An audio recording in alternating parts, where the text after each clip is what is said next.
So it's been a little while since I last posted because I kind of fell off the bandwagon. Not the crochet bandwagon, but the filming YouTube. Um, and with the start of the new year approaching, I decided it was a good time because I have some crochet resolutions, intentions. I don't know if I want to call them resolutions. But they are changes I want to make with the way I crochet, and I think documenting it would be a good way to hold me accountable. So, I wanted to start off with just an update. Ignore the mess I am packing to go to Mexico. On a couple of items I have finished making recently, and it's kind of shifted the way I think about crochet. Because I've been really intentional with the yarn and the gifts and the items I've been making. So my sister had a birthday and I made her this. It is one of those giant hand knit blankets, and when I tell you it is giant, it is the extra thick blanket from Bernat. And it is full size. It is the size of a queen bed. So that was quite a bit of fun to do, and she really enjoyed that, so I'm glad. I have pictures of two of the items I made because I gave them away. I work at a school, and we have a daycare, and two of the babies had birthdays, so of course I had to make them things, so I made this little beanie. And it's a cute little Winnie the Pooh themed hat. And the cute thing about that is every time that the baby is wearing the hat, the parents make an effort to stop by and make sure that I see the kid in the hat, which I think is so cute. The second one is a little cowboy fringy jacket. I have yet to see the baby in it yet, but I do know that the parent received it. So those are two gifts that went out. I finished a couple of beanies for the winter. This one I actually really liked. This was a single skein hat. And I literally bought this because my parent wanted to go to like a TJ Maxx and a Ross, and I just was not in the shopping mood. So it was next to a Joann's, and I said, look, let me go buy a hook. Let me go buy a skein of yarn. You guys can go and shop at the store as long as you like. And I just sat in the car and I made this hat, and I just freehanded it, but I like it because it fits really smoothly on your head, because what I did is I did a half double crochet in the back loop only, and then for the last 11 or 13 stitches I actually did a single crochet in the back loop only. So it was naturally sort of tapered. So when I cinched it up, it didn't have all the excess fabric on top. And you can kind of see the decreases right there. I did stagger them. So on some rows I did 13, on some rows I did 10, so that it wouldn't be as visible of a decrease. But you can't really tell because it's patterned yarn. I didn't really like this yarn.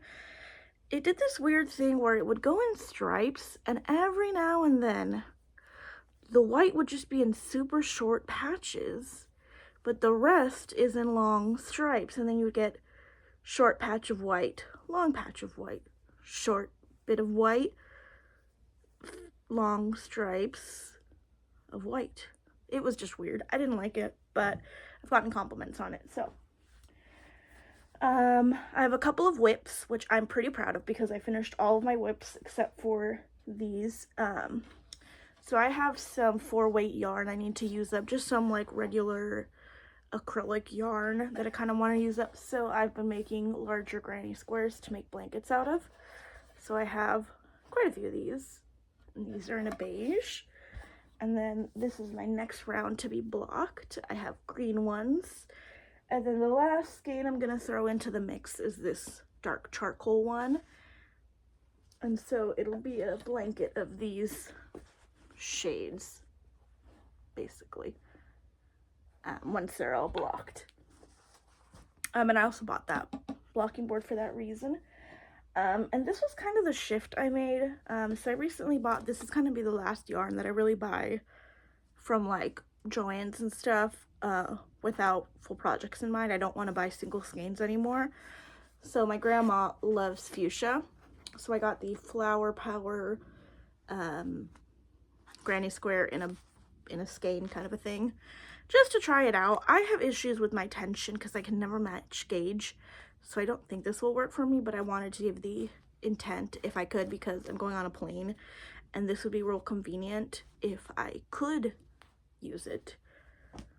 But this is another thing. So I have been going to a couple more knitting circles, kind of crochet circles, at local yarn shops, and part of that is I want to make the intention to switch to local yarn stores and buy more high quality yarn, and also making more garments for myself, which means switching from the bulkies and the 4-weight acrylics, because I mostly crochet, to finer yarns. Crochet is naturally bulky, and so if I want it to have any sort of drape, I need that finer yarn. So to ease myself into that, I did make one last purchase. This is Big Twist Supernova, and this is a 2-weight yarn, because it's like a roving style yarn. So I bought 4 or 5 of these to make myself a cute little vest, because I think it would be super cute. And then at my last knitting circle, I say knitting, I'm trying to knit. I have a knit scarf that's in the works that will take me 18 years to finish, because I am such a slow and tight knitter because I stress so much. But I bought some of this yarn. This is Knitting for Olive Merino and Knitting for Olive Soft Silk Mohair. And I got them in fuchsia because, again, Grandma likes fuchsia. And these were not that expensive. It was $10 for the merino and $12 for the mohair. The only issue, and this is on me for not checking, is these are 2 donuts. They are not the same yardage. So I'm probably gonna have to buy an extra mohair, because I did not notice that the mohair is 225 meters and the merino is 250 meters. But I bought 2 of them to make a shawl, and these are both fine weight yarns. I think this one calls for 3mm needles, which would be 2mm crochet hooks. I don't know how it goes. But it is a 25-gram ball at 225 meters, 70% mohair, 30% silk for the mohair. And this is in Pink Daisies. And then this one is the merino, and it is Bellis Pink. Oh, it's also called Pink Daisies. It is 100% extra fine merino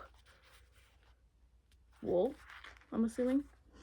But I started this shawl with it, and I only bought 2 of each, so I'm probably gonna have to go back and get more, because this is, I just finished up the ball of mohair.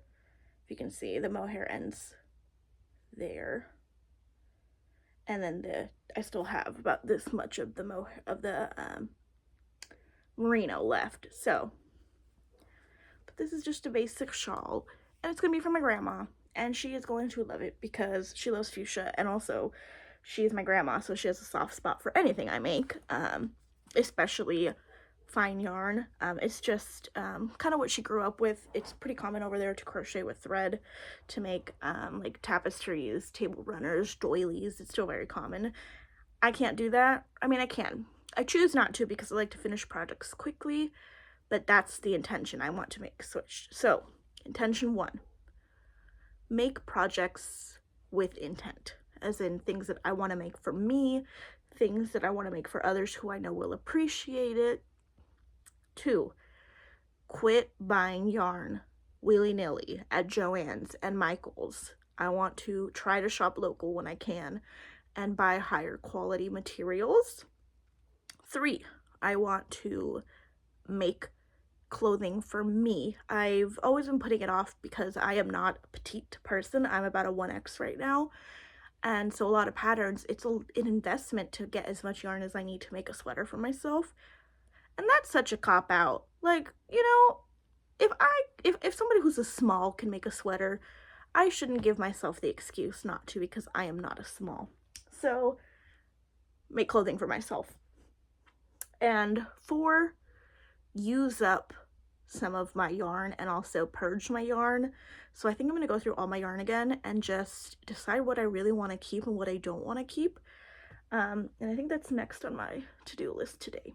So that might be my next video, is purging my yarn stash. I hope everybody has a good New Year's, and hopefully we all knit and crochet with intention and just enjoy our craft. I feel like there was such a boom in crochet this last 2020, oh, I know, last 2020, where is my brain? This last 2024. And so I feel like it's gonna taper off this year. I feel like fads only last for about a year, 2 years. And so I feel like the community is exploded, but it's going to not implode, but it's going to kind of like, you know, what's it called in the army when they go shoulder to shoulder and they just kind of link up? I feel like we're gonna get more tight-knit and more, not intense, because it doesn't sound welcoming, but I feel like we're gonna get more united, and really we're gonna be the crocheters. We're gonna be knitters that have stuck it out, you know, the ones that started in pandemic. It's I feel like it's petering out. So here's to 2025, which is crazy to say.